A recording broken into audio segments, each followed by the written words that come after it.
Mas Pradipto, sebetulnya sejak kapan sih isu primordial atau berbagai hal yang dijelaskan oleh Pak Fakhri itu muncul di kancah politik kita? Dan kira-kira puncaknya itu sampai kapan itu ya, Mas Pradipto? Silakan Mas. Oke, primordialisme itu bisa dimaknai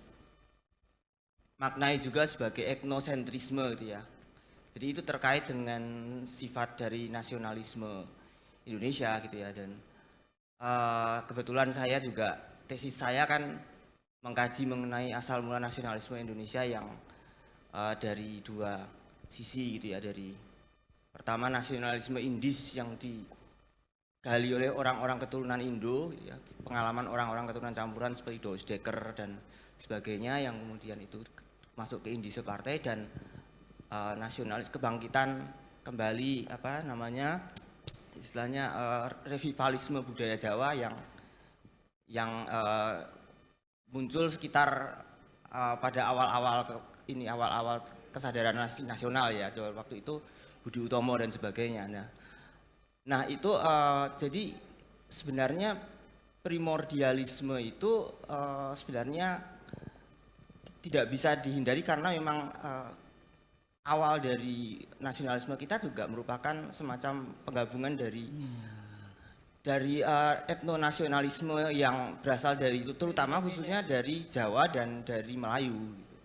Dan sintesisnya itu ada dalam Sumpah Pemuda 28 itu.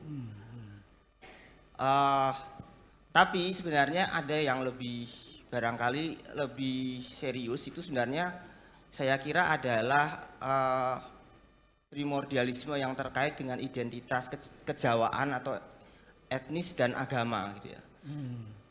Nah itu mungkin lanjutkan dari yang dikatakan Pak Fakhri tadi. Jadi sebenarnya ada masanya di mana orang Jawa itu merasa bahwa identitas kejawaan dan keislaman itu satu. Itu tidak dipertentangkan. Ya, jadi ada mistik sintesis kata Wycliffe ya, Mary Wycliffe ya. Itulah yang sudah dilakukan oleh penguasa-penguasa Jawa sejak masa Sultan Agung sampai terutama Pakubono II. Jadi itu sampai mengarang kitab sastra gending dan sebagainya. Itu merupakan sebuah manifestasi dari mistik sintesis antara kejawaan dan keislaman. Nah, tapi kemudian setelah perang Diponegoro itu ada semacam jadi ada semacam ada perpecahan atau ada skisma di dalam keraton Jawa itu. Jadi antara kelompok yang pro kerajaan dan pro Diponegoro, dan Diponegoro itu sendiri merupakan kelompok pengusung Islam Jawa yang dianggap mungkin sedikit banyak ya berkhianat terhadap terhadap Terah Mataram itu gitu, ketika dia kemudian mau menjadi dia mengumumkan kekhalifahan, menjadi Khalifatullah Jawa kan ya waktu itu. Tentu saja walaupun Islam Jawa Diponegoro itu jangan disamakan dengan Islam ala Wahabi dan sebagainya gitu. Tentu saja itu maknanya berbeda, tapi sebenarnya pada saat itu orang Jawa yang mengikuti Diponegoro itu menganggap bahwa identitas Jawa dan itu bagian juga dari Islam secara global. Jadi terlihat dari misalkan di adopsinya gelar-gelar ala Utsmaniyah ya, di dalam ya seperti Alibasah gitu ya. Prawiro Dirjo, Sentot Alibasah itu gelar Alibasah itu dari Pasha, dari Khalifatullah ya. Walaupun makna Khalifatullah itu sebenarnya lebih mendekati seperti doktrin Pandito Ratunya Jawa gitu ya. Jadi seorang raja itu juga seorang arif ya, seorang yang menjadi pemimpin spiritual. Dan Mas Pradipto melihatnya sampai ke sekarang ini gitu ya. Apakah isu itu semakin menguat atau justru nanti akan cair dengan sendirinya gitu ya? Dalam suatu titik seperti yang disampaikan Pak Fakhri Ali, anak-anak milenial inilah yang akan menghentikan isu primordial itu gitu. Iya, jadi itu kan saya belum selesai juga. Jadi ya. Jadi setelah perang Diponegoro ini terjadi semacam upaya dari Belanda untuk membangkitkan sebuah Jawa yang tidak Islam gitu ya, yang lawan dari Islam gitu.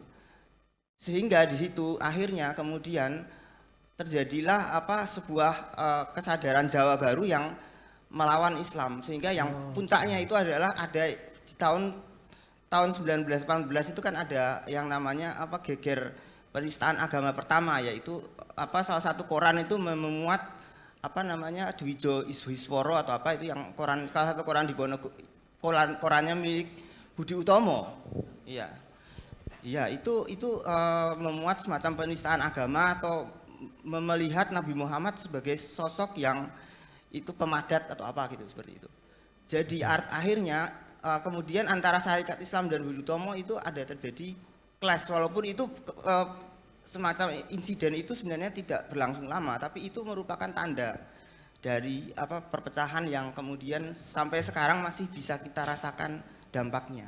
Jadi dari apa yang terjadi di dalam polarisasi masyarakat Indonesia khususnya di Jawa pada masa Pilpres Jokowi ini, dua periode ini, sesungguhnya akar-akarnya bisa dirunut pada awal abad ke-20, bahkan abad ke-19. Berarti panjang ya sejarah dulu hingga sampai akhirnya kita masuk ke titik ini. Betul sekali. Masih terjadi juga. Nah, tapi kan dengan perkembangan teknologi ya Mas Pradipto ya, literasi masyarakat, terutama anak-anak muda kan juga berkembang luas. Nah, ini pemanfaatannya dengan adanya teknologi ini akan sama juga atau justru kemasannya akan berbeda?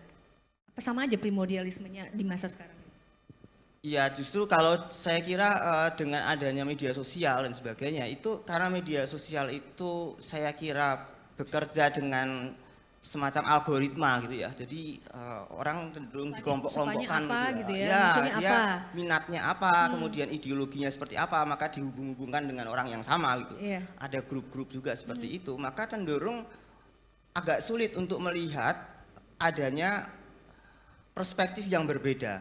Nah, itu adalah saya sering melihat sisi buruk dari medsos adalah semacam itu gitu. Karena ya saya sendiri makanya saya sangat mengapresiasi beberapa konten-konten media sosial yang saya kira cukup mencerahkan dan mencoba keluar dari polarisasi itu. Atau Mas Pradipto punya kesimpulan bahwa isu media sosial ini kalau tidak dikelola dengan baik justru akan mempertajam polarisasi, akan mempertajam isu orang-orang menggunakan isu primordial. Identitas primordial, tepat sekali. Nah, tetapi gini Mas Pradipto, apakah nggak ada jalan lain gitu ya? Kira-kira isu apa sih? Tadi Mas Johan sudah memberi contoh ya, sebetulnya ada isu lain loh yang bisa melawan isu primordialisme rekam itu. Jejak gitu ya. tadi misalkan gitu ya, dilawan dengan isu apa gitu ya Mas ya? Nah, menurut Mas Pradipto apa isu apa yang bisa menandingi isu primordialisme itu? Saya kira seperti ini. Nah, saya belum lama ini baca juga salah satu tulisan dari Prof. Kunto Wijoyo, itu sejarawan yang mengomentari buku tentang Soejatmoko. Nah, itu ia menyebut bahwa sebenarnya yang menjadi masalah di Indonesia pada waktu masa pembangunan dan sekarang ini adalah karena tulisan itu ditulis tahun 2004 ya, jadi itu masih awal masa reformasi gitu ya, bahwa kebudayaan Indonesia itu bersifat kebudayaan birokratis. Nah, sementara kita menuju masa industrialisasi. Ya, karena kan ada revolusi industri 4 itu ya, 4.0 itu ya. Nah, itu ternyata proses modernisasi itu tidak disertai dengan munculnya kebudayaan industri yang demokratis seperti ada di negara barat. Karena apa? Karena setelah 65, setelah 60-an itu, ketika kita menjadi negara pembangunan, maka yang terjadi adalah semacam retradisionalisasi dari politik. Sementara ekonomi itu mengalami modernisasi, tapi justru politiknya mengalami retradisionalisasi, yaitu dengan menjadikan akhirnya yang namanya negara Orde Baru itu tidak lain menjadi sebuah kebangkitan kembali dari orde kolonial dalam bentuk birokrasi tradisionalnya, gitu ya. Di mana ikatan-ikatan patrimonial atau patrimon klien itu sangat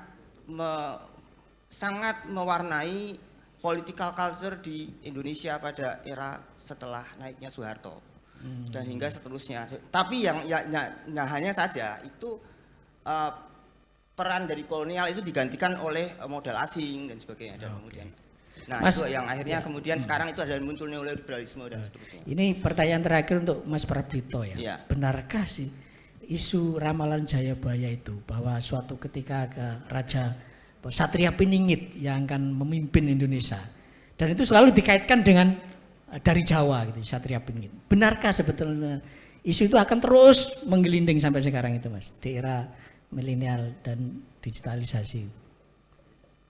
Iya, saya melanjutkan lagi ya tadi ya. Jadi sebenarnya tadi saya masih melanjutkan yang tadi itu jadi budaya birokrasi tadi itu menimbulkan apa yang namanya dinasti politik. Nah itu saya kira justru masalah dinasti politik itu adalah residu dari budaya birokrasi yang ada yang melanjutkan era kerajaan dulu itu. Nah itulah yang kemudian melahirkan semacam kesan Jawa sentrisme di dalam politik kita. Gitu. Jadi itulah yang kemudian, saya kira yang namanya Ratu Adil dan sebagainya itu kalau saya kira tidak akan terlalu relevan sekarang. Saya justru malah lebih melihat pada persoalan dinasti politik yang merupakan residu dari budaya birokrasi yang merupakan warisan dari feodalisme era kolonial. Karena apa? Karena Ratu Adil dan sebagainya itu adalah nama lain dari pemimpin populer sebenarnya kan. Pemimpin populer itu lahir pada masa revolusioner. Seperti ya Cokroaminoto, Soekarno, kemudian dan sebagainya ya itu. Ciri-ciri pemimpin seperti itu hanya ada pada masa gejolak ya. Tapi pada masa era seperti sekarang itu akan persoalan yang lebih mendesak justru adalah bagaimana budaya demokrasi itu dimunculkan melawan budaya oligarki dan dinasti politik. Saya kira seperti itu. Mas Ono, kita lanjut ke pertanyaan video yang terakhir. Ini masih dari mahasiswa. Di Amerika Serikat, Obama berhasil mendobrak white supremacy. Lalu bagaimana hal serupa dapat terjadi di Indonesia? Nah ini Mas Pradipto barangkali ini yang bisa jawab nih. Apakah supremasi yang terjadi di Amerika kira-kira bisa terjadi nggak? Bisa terapkan di Indonesia nggak? White supremacy. Isu-isu terkait dengan white supremacy itu padanannya di Indonesia apa ya kira-kira? Politik identitas mungkin barangkali. Ini saya kira itu lebih ke isu-isu yang mirip dengan kalau di Amerika kan ada white WASP dia, white Anglo-Saxon Protestant. Kalau di sini mungkin barangkali Islam dan Jawa gitu ya, seperti itu ya. Apakah itu diterapkan di sini? Saya kira secara tidak ini ya, secara kultural mungkin budaya politik kita belum bisa menerima sesuatu yang di luar itu gitu ya. Di luar itu terlihat dari katakanlah seperti kasus-kasus polarisasi yang terjadi ketika Pilkada DKI gitu ya. Seperti itu kan, itu merupakan salah satu contoh presiden juga yang bisa dikatakan cukup mengusik juga, dan itu saya kira bisa dikatakan merupakan satu contoh di mana politik identitas itu diterapkan di dalam politik Indonesia gitu kan. Dan itu apa ya, kalau saya kira walaupun itu bukan contoh yang terlalu tepat gitu ya, tapi kurang lebih seperti itu. Tapi sebenarnya begini, jadi saya mungkin yang ingin saya ungkapkan ya bukan mengenai kecenderungan rasisme atau apa seperti apa, tapi saya menangkap bahwa sebenarnya kalau bicara tentang politik identitas berbasiskan agama, itu sebenarnya adalah fenomena global yang terjadi setelah Perang Dingin selesai sebenarnya gitu loh. Jadi itu bukan hanya masalahnya adalah Islam gitu, tapi itu juga terjadi di agama manapun, bahkan Hindu ataupun juga Kristen, dan bahkan seperti Trump pun itu kan juga menggunakan orang-orang Kristen evangelis gitu ya, atau kelompok-kelompok yang istilahnya bahkan mungkin seperti yang KKK itu ya, Ku Klux Klan itu kan ya, itu kan juga kelompok kanan di Amerika yang juga konon kabarnya juga punya punya peran gitu ya pada waktu menggerakkan dukungan populisme kanan di zaman terpilihnya Donald Trump itu. Jadi kasus yang terjadi di Indonesia itu sebenarnya merupakan apa ya, kalau dikatakan terjadi semacam eskalasi sentimen-sentimen Islamis, itu juga merupakan satu fenomena global dan juga reaksi dari konservatisme agama yang serupa di dalam belahan budaya dan belahan dunia yang lain gitu. Seperti itu. Baik, ini pertanyaan yang kami sudah rekam dari mahasiswa ini sudah habis. Kita buka barangkali ada yang mau bertanya, mahasiswa di sini boleh kita buka 1 atau 2 pertanyaan. Ada teman-teman mahasiswa boleh angkat tangan. Kita buka 1 atau 2 pertanyaan. Oke, 1 pertanyaan terlebih 2. Yang sebelah sini dulu Mbak, yang pakai jilbab boleh dibantu panitia untuk mic-nya. Silakan. Nama, dari mana, dan diajukan ke siapa pertanyaannya? Assalamualaikum warahmatullahi wabarakatuh. Selamat sore, saya Elva Indah. Saya dari Antropologi FISIP. Di sini saya ingin bertanya khususnya kepada Bapak Fahri. Menurut Bapak, apa permasalahan utama yang menjadi akar masalah saat ini? Apakah primordial atau karena kita berada sistem politik yang itu berdasarkan pada siapa yang punya daya dan kuasa, sehingga terjadilah efek-efek yang akhirnya tuh membuat salah satunya milenial sebagai saya tuh termasuk yang kayak tadi di video-video tadi mahasiswa-mahasiswa itu bilang nggak mau ambil partisipan di politik secara aktif kayak begitu karena punya sebuah stigma yang negatif akhirnya seperti itu. Jadi menurut Bapak akar masalahnya apa? Seperti itu Bapak. Terima kasih. Assalamualaikum warahmatullahi wabarakatuh. Silakan Pak Fahri.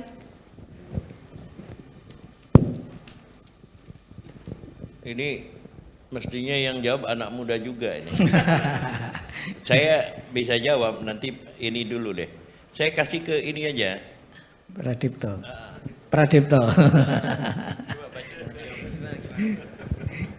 Tadi kenapa Akar masalahnya mengapa yang saya tangkap ya? Akar masalah mengapa kepercayaan kalangan milenial itu terhadap politik itu sangat rendah. Stigmanya negatif. Stigmanya negatif. Oke. Stigma politik negatif itu saya kira terkait dengan bagaimana performance dari elit-elit politik selama ini dan juga partai-partainya yang merupakan perpanjangan dari itu. Jadi kepercayaan terhadap elit politik kurang karena tadi yang saya lihat jadi political culture-nya itu tidak menimbulkan suatu trust gitu dari kalangan orang-orang yang yang generasi baru yang sebenarnya kan generasi baru itu perlu adanya satu introduksi ke arah politik yang baik begitu ya Pak. Jadi kesadaran berpolitik yang baik gitu. Tapi ternyata yang terjadi terutama karena kalau saya melihat karena generasi milenial ini generasi Z ya, yang lahir tahun 2000 ke atas gitu ya. Itu kan berarti mereka dibesarkan pada era Jokowi gitu kan, pada 2015 dan sekarang gitu kan. Mereka sudah mulai menjadi agak melek politik gitu ya. Nah, apa yang terjadi di antara kurun-kurun waktu itu rupanya menimbulkan skeptisme yang parah karena adanya yang terjadi yaitu adanya polarisasi yang kuat. Kemudian juga ada kecenderungan seperti menghalalkan segala cara gitulah, katakanlah seperti itu ya. Jadi di dalam politik itu akhirnya itu tidak menjadi suatu political education yang baik gitu dan itu terutama yang sangat menonjol karena para milenial ini kan mereka yang sangat banyak terekspos oleh media sosial dan justru di media sosial itulah algoritma politik yang membagi-bagi preferensi politik dan aliran-alirannya itu justru sangat kental sekali gitu kan. lebih daripada realitasnya gitu. Kadang-kadang itu semacam ada simulakrum gitu, atau lebih hiperrealitas gitu dari politik itu sendiri.